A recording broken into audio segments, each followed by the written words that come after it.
Assalamualaikum warahmatullahi wabarakatuh. Bismillahirrahmanirrahim. Alhamdulillahirabbil alamin. Wassalatu wassalamu ala Rasulillah an-nabiyil amin nabiyina wa habibina wa syafi'ina Muhammadin ibni Abdillah wa ala alihi wa ashabihi wa man walahu. Qala musannif rahimahullah wa nafa'anallahu bi 'ulumihi fid dharain amin. Bahagian hamba dari nama Allah Al-Qawi sesuai dengan tuntutan ubudiyah. Al-Qawi memberi maksud Tuhan yang maha kuat, yang maha kukuh, yang tidak ada langsung kelemahan, kepincangan, kecacatan. Jadi apa yang dapat kita hayati daripada nama Allah Subhanahu Wa Taala ini, maka kata pengarang kitab kita, memiliki segala bentuk kekuatan. Jadi kita sebagai seorang Muslim hendaklah berusaha untuk menyempurnakan dalam diri kita segala bentuk kekuatan yang memungkinkan kita untuk melaksanakan tugas kita sebagai hamba Allah, sebagai pendakwah, sebagai mujahid dan sebagainya. Seperti kuat fizikal kita, tubuh kita kuat iman, kuat pengendalian terhadap nafsu, mana mampu untuk mengawal nafsu, kuat dalam melakukan apa yang harus dilakukan dalam melaksanakan tugas, dan juga kuat tidak mudah putus asa, tidak malas dan sebagainya, dan kuat dalam berbagai tugas diamanahkan kepadanya. Kita dapat melaksanakan dengan sungguh-sungguh. Sebagaimana firman Allah Subhanahu Wa Taala menceritakan kriteria yang disebut oleh anak Nabi Shu'aib alaihissalam, tak kala mencadangkan kepada ayahnya agar mengambil Nabi Musa alaihissalam sebagai pekerja dalam rumah mereka untuk menguruskan ternakan mereka. Wahai bapa aku, ya abati, ambillah dia yakni Musa alaihissalam sebagai orang yang bekerja untuk kita. Karena sesungguhnya orang yang paling baik yang kamu ambil untuk bekerja kepada kita adalah orang yang kuat lagi dipercayai. Inna khaira man ista'jarta al-qawiyul amin. Sesungguhnya yang terbaik untuk kamu ambil sebagai pekerja ialah yang kuat lagi amanah. Jadi bagaimana anak perempuan Nabi Shu'aib alaihissalam ini mengetahui bahawa Nabi Musa alaihissalam memiliki dua ciri tersebut. Iaitu yang pertama sekali, Nabi Musa alaihissalam ketika membantu untuk mengambil air daripada perigi, dan perigi itu penutupnya itu adalah penutup yang sangat berat. Nabi Musa alaihissalam dapat mikulnya, dapat mengangkatnya. Yang mana dia adalah seorang lelaki yang kuat. Kemudian bagaimana pula dia dapat mengetahui bahawasanya Nabi Musa alaihissalam seorang amanah. Iaitu Nabi Musa alaihissalam dia tidak mengambil kesempatan. Bahkan diceritakan ketika mana dia berjalan, dan dia permulaannya dia berada di belakang, dan ketika berjalan menuju ke rumah Nabi Shu'aib alaihissalam, dia berada di belakang, lalu dia melihat dengan dia berada di belakang itu menyebabkan dia terlihat, dia terpaksa melihat aurat ataupun tubuh wanita anak Nabi Shu'aib itu. Maka dia memilih untuk berjalan di depan. Dan dia berkata kepada mereka, kamu beritahu saja, bagi saja di arahan di belakang saya, kemana untuk saya bergerak, ya, nanti saya akan ikut saja. Maka menunjukkan bahawasanya dia seorang yang amanah. Amanah dalam menjaga syariat, yang kuat pegangan agamanya, yang tidak pernah mengambil kesempatan. Itu menunjukkan bahawasanya dia seorang amanah. Kataan amanah dalam bahasa akidah tauhid, kerana amanah ini adalah salah satu daripada sifat para nabi. Lawan amanah adalah khianah, iaitu seorang nabi itu dia tidak akan mengkhianati ajaran dia. Dia tidak akan melakukan sebalik daripada apa yang dia ajarkan, apa yang dia sampaikan kepada umat. Itu makna amanah. Dia tidak mengkhianati ajaran. Dalam sebuah hadis disebutkan, al-mu'minul qawiyyu khairun wa ahabbu ila Allah minal mu'minil dha'ifi wa fi kullin khairun.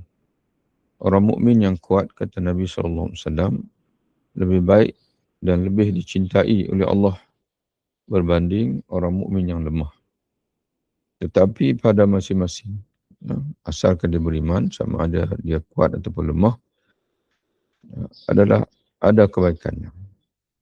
Jadi orang beriman ini dalam keadaan apa sekalipun, dia di sisi Allah Ta'ala adalah orang yang terbaik.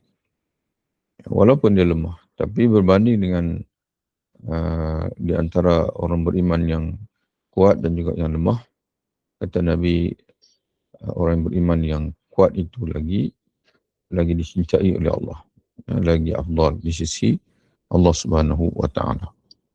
Maka sebab itu kita perlu untuk menghimpunkan segala kekuatan, kerana dia adalah dicintai oleh Allah Subhanahu wa Ta'ala.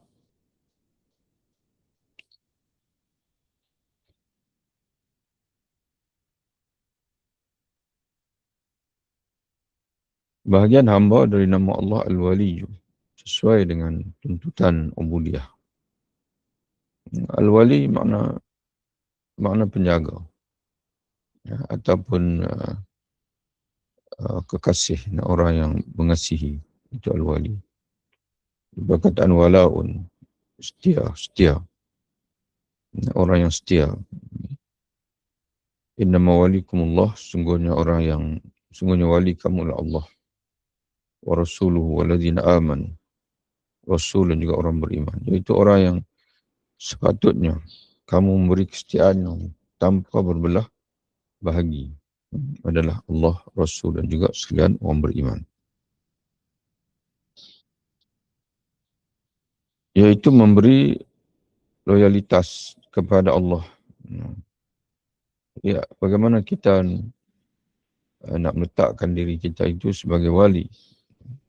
Iaitu dengan kita memberi kesetiaan kepada Allah dan memusuhi kerana Allah. Maknanya segala-galanya kita buat lillahi ta'ala. Kalau kita ingin setia dengan seseorang kerana Allah, kerana dia setia kepada Allah, maka kita setia kepada dia. Tapi kalau dia menyalahi Allah Ta'ala, bermusuh dengan Allah, maka pada ketika itu kita tidak akan lagi setia kepada dia, tidak akan lagi kasih kepada dia. Dan kita tidak akan lagi berkawan dengan dia. Kerana kesetiaan kita yang mutlak itu adalah kepada Allah Subhanahu wa Ta'ala. Allahu waliyul ladzina aman. Allah adalah wali kepada sekalian orang beriman. Allah penjaga, penolong orang beriman, dan pembimbing orang beriman. Allah senantiasa bersama dengan mereka. Jadi sebagai timbal baliknya, kita juga setia kepada Allah, sentiasa bersama dengan Allah, sentiasa menjaga hubungan kita dengan Allah Subhanahu wa Ta'ala. Memberi kesetiaan kerana Allah dan memusuhi kerana Allah dan menjadi wali Allah Ta'ala. Allah berfirman, ala inna awliya Allahi la khawfun alaihim walahum yahzanun alladzina amanu wa kanu yattaqun. Surah Yunus ayat 62. Ingatlah, sesungguhnya wali-wali Allah itu tidak ada kekhawatiran terhadap mereka dan tidak pula mereka bersedih hati. Mereka sentiasa tenang hati dan sentiasa yakin kerana teman mereka adalah Allah. Pembimbing mereka adalah Allah Subhanahu wa Ta'ala. Tuhan yang Maha Kuat, yang Maha Kukuh, yang Maha Mengetahui. Jadi siapa wali Allah itu? Maka dijelaskan sendiri oleh Allah Ta'ala, alladzina amanu wa kanu yattaqun, iaitu orang-orang yang beriman dan adalah mereka sentiasa bertakwa kepada Allah Subhanahu wa Ta'ala. Seorang wali di kalangan hamba Allah adalah orang yang menyintai Allah dan menyintai para wali Allah. Itu wali. Jadi kita sebut setia lah. Wala'un. Wala'un makna kita wali Allah, mana kita setia dengan Allah. Allah wali kita, iaitu Allah setia menolong kita, membimbing kita, menunjuk arah kita sebab kita wali dia. Ataupun wali boleh juga diterjemah dengan kekasih, kekasih Allah. Allah wali pada orang beriman. Allah sentiasa mengasihi orang beriman. Mendukung seorang wali di kalangan hamba Allah adalah orang yang menyintai Allah dan menyintai para wali Allah, ini para kekasih Allah. Mendukungnya, mana mendukung Allah Ta'ala dan mendukung para wali Allah dan menyokong tanpa belah bagi, memusuhi musuh-musuhnya, yang musuh Allah dan juga musuh para kasih Allah. Tetapi musuhnya yang paling berbahaya adalah nafsu dan juga syaitan. Itu musuh yang paling berbahaya. Karena musuh ini dia tidak nampak. Kalau musuh dalam bentuk orang kafir, orang musyrik, itu kita nampak pada depan kita. Dan dia adalah musuh. Tapi nafsu ni kita tidak nampak. Dan dia adalah kawan. Nafsu ni adalah kawan yang berada dalam diri kita. Syaitan sama juga kita tidak nampak. Dan dia menyelinap masuk.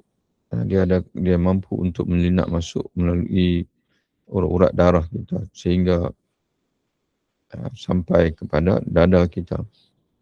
Dan syaitan ni, dia memiliki belalai. Yang dia menghulurkan belalai kita. Belalainya itu ke dalam hati kita. Memasukkan bisikan-bisikan yang jahat. Tanpa kita sedari, kita telah pun termakan bisikan-bisikan dia. Hasutan-hasutan dia. Sebab itu menyebabkan perlu ilmu, perlu kesedaran yang tinggi. Sentiasa diberi peringatan, berulang-ulang kita membaca Al-Quran, baca sunnah Nabi, membaca kitab, buku-buku dan sebagainya. Tujuannya adalah untuk kita memastikan diri kita sentiasa ingat, tidak alpa. Siapa yang telah menundukkan kedua musuh ini, yakni nafsu dan syaitan, membela urusan Allah, sentiasa membela agama Allah, memberikan kesetiaannya kepada wali Allah, dan para pemimpin Islam, dan kepada ulama amilin, kepada para pendakwah dan pejuang Islam, dan memusuhi musuh-musuhnya, musuh-musuh Allah, maka dia adalah wali di kalangan hamba Allah Ta'ala. Wali di kalangan hamba Allah. Jadi wali ini bukan seorang yang mempunyai karamah, dapat melakukan benda-benda yang luar biasa. Itu bukan wali, itu karamah. Itu karamah para wali. Tapi wali ini adalah sebagaimana Allah Ta'ala sebut dalam ayat tadi, surah Yunus yang kita baca tadi, ayat 63 tadi. Alladzina amanu, orang yang beriman, wa kanu yattaqun, dan adalah mereka bertakwa kepada Allah. iaitu istiqamah dalam iman dan juga dalam ketakwaan. Jadi kerana itu sebagian ulama menyatakan bahawa karamah yang paling tinggi bukan seseorang itu menunjukkan perkara luar biasa dalam rupa yang mengagumkan orang, tidak. Ya. Karamah yang paling hebat adalah istiqamah. Karamah yang paling hebat apabila seseorang itu luar biasa istiqamah dia. Dalam keadaan apa sekalipun, dia sentiasa istiqamah. Dia tidak pernah cair dalam apa saja godaan. Sama ada godaan harta benda, godaan jawatan, sama ada godaan dalam bentuk populariti sebagai contohnya. Begitu juga dia tidak pernah cair ketika dalam kesusahan, dalam ujian. Dalam apa keadaan pun dia kukuh dan dia stay dalam keadaan taat pada Allah. Ya. Dan dia tidak mengambil kira pandangan manusia, sebaliknya yang diambil kira adalah keredaan Allah Subhanahu wa taala. Dia tidak pernah berubah kesetiaannya kepada Allah. Itu karamah yang paling hebat yang dimiliki oleh para alim ulama, oleh para tuan guru kita. Ya. Karena mereka ini tidak peduli pun apa, asalkan dia dapat menyatakan kebenaran, itulah yang dia nampak, keredaan Allah Subhanahu wa taala. Dia tidak pernah pedulikan la yakhafuna lawmata laim. Maka tidak takut celaan orang yang mencela. Kemudian bahagian hamba dari nama Allah Al-Hamid. Al-Hamid iaitu yang terpuji, yang sentiasa layak dengan pujian, ataupun orang yang memiliki alhamd. Alhamdulillah, segala puji, segala sanjungan adalah milik Allah Subhanahu wa taala. Jadi apa yang dapat kita hayati daripada nama Allah Ta'ala Al-Hamid ini, iaitu kata dia, kita berusaha untuk menghimpun semua hal yang terpuji dalam diri kita dan meninggalkan hal-hal yang tercela, baik yang merosakkan syariat ataupun merosakkan maruah diri. Ya, jadi kita menjaga diri agar kita itu terpuji di sisi Allah dan juga terpuji di sisi manusia. Orang yang terpuji di kalangan hamba adalah orang yang akidah, akhlak, perbuatan dan perkataannya terpuji sepenuhnya, tanpa celah. Dia bukan mengharapkan pujian, tidak. Dia menjaga sifat-sifat terpuji pada diri dia. Jadi beza tu. Orang yang mengharapkan pujian iaitu orang yang ingin mendengar sanjungan orang kepada menjadi halwa telinga dia. Itu tidak baik. Kita bukan ingin mendengar pujian orang, tapi kita ingin menerapkan dalam diri kita sifat-sifat yang terpuji. Sifat-sifat yang terpuji. Kita ingin beramal dengan amalan-amalan yang terpuji. Jadi macam mana sifat-sifat terpuji, amalan terpuji itu? Iaitu yang terdapat dalam Al-Quran dan hadis, yang menjadi akhlak Nabi Muhammad sallallahu alaihi wasallam. Itulah peribadi Nabi Muhammad SAW dan saudara-saudaranya di kalangan para nabi, wali, dan juga para ulama, termasuk juga sahabat-sahabat. Setiap orang di antara mereka terpuji sesuai dengan kadar keterpujian akidah, akhlak dan juga perbuatan dan perkataannya. Itu yang penting. Yang mana kita terpuji kerana kita memiliki akidah yang baik, akidah yang sahih, akidah yang dipuji oleh Allah Ta'ala, dipuji oleh Nabi SAW dalam hadisnya. Begitu juga kita memiliki akhlak yang terpuji, kita melakukan sentiasa beramal dengan amal yang terpuji, beribadat, membantu orang lain, bersimpati dengan orang dan sebagainya. Kemudian bahagian hamba dari nama Allah Al-Barr, Al-barru iaitu yang baik, yang sentiasa berbakti sesuai dengan tuntutan ubudiyah. Allah Ta'ala ni sentiasa melimpahkan kebaikan pada hamba-Nya, sentiasa berbakti pada hamba-Nya, sentiasa menunjuki hamba-Nya kepada kebaikan. Jadi bagaimana kita nak tiru nama Allah Ta'ala ini?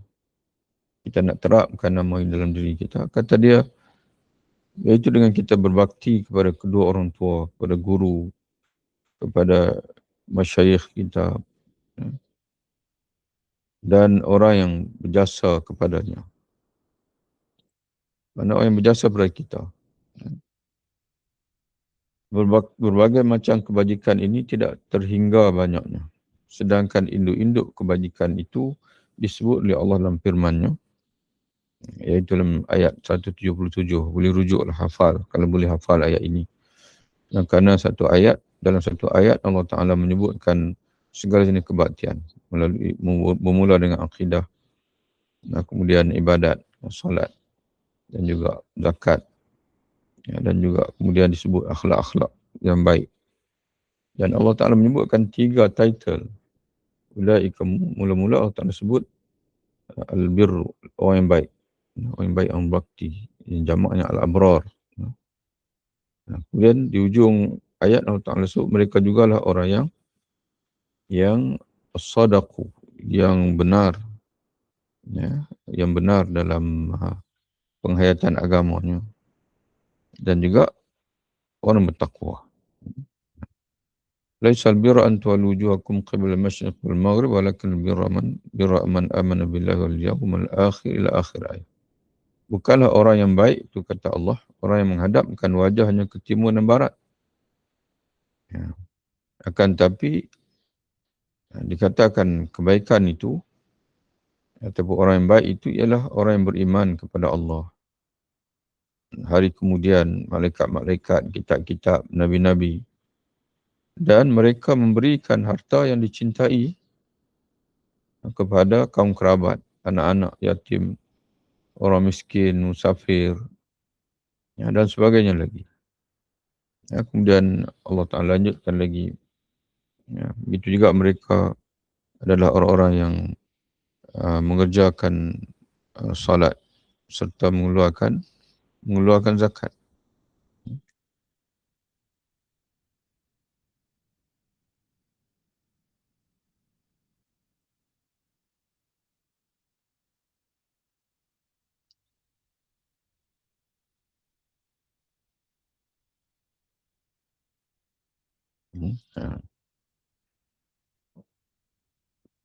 Wa aqamus salata wa atuz zakah, dan mendirikan salat dan juga membayar zakat. Wal mufuna bi ahdihim idza ahadu, dan mereka mengotakkan janji mereka tak kala mereka berjanji. Wasabirina fil ba'sa'i wad dharra, dan mereka sentiasa sabar ketika kemiskinan, ketika dalam kemudaratan, mana ketika dalam kepayahan, dalam kemiskinan, dan juga ketika dalam kemudaratan, kesempitan. Bersabar dalam kesempitan dan juga penderitaan. Wafil ba's, dan juga ketika dalam peperangan. Ulaika alladhina sadaqu, mereka itulah orang-orang yang benar imannya, dan mereka itulah juga, kata Allah, orang-orang yang bertakwa kepada Allah Subhanahu wa Ta'ala. Itu dalam satu ayat Allah Ta'ala menghimpunkan segala sifat albir, kebaikan. Jadi bersifat albir itulah menjadinya al-barru. Al-barru, orang-orang yang baik, orang yang berbakti, yang kemudian dalam surah Al-Insan disebut al-abrar. Al-abrar. Al-abrar jamak kepada al-bar.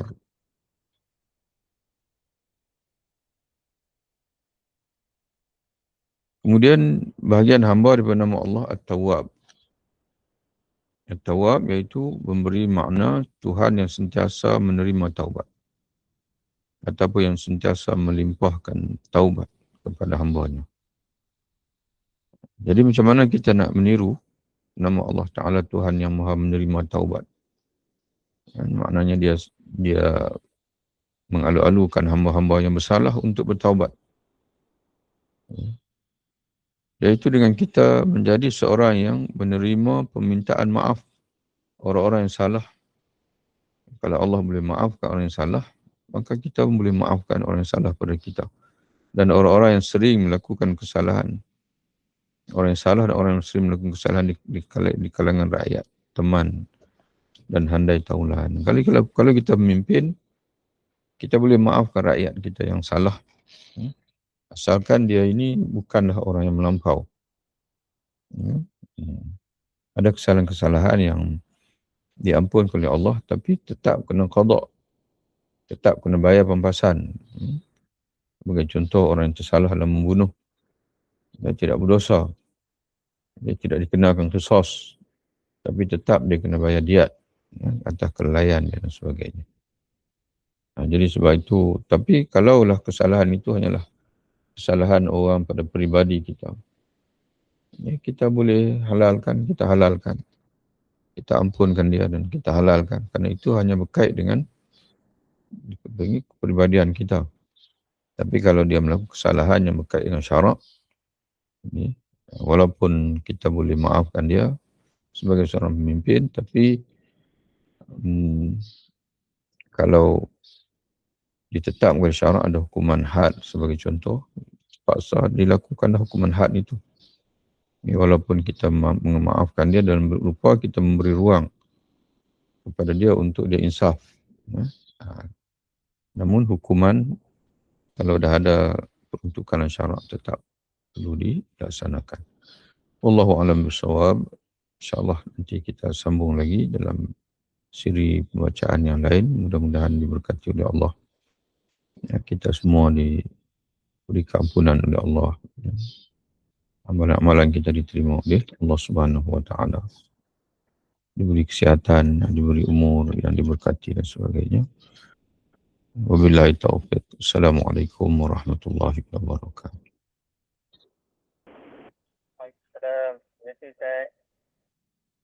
Ya, insyaAllah.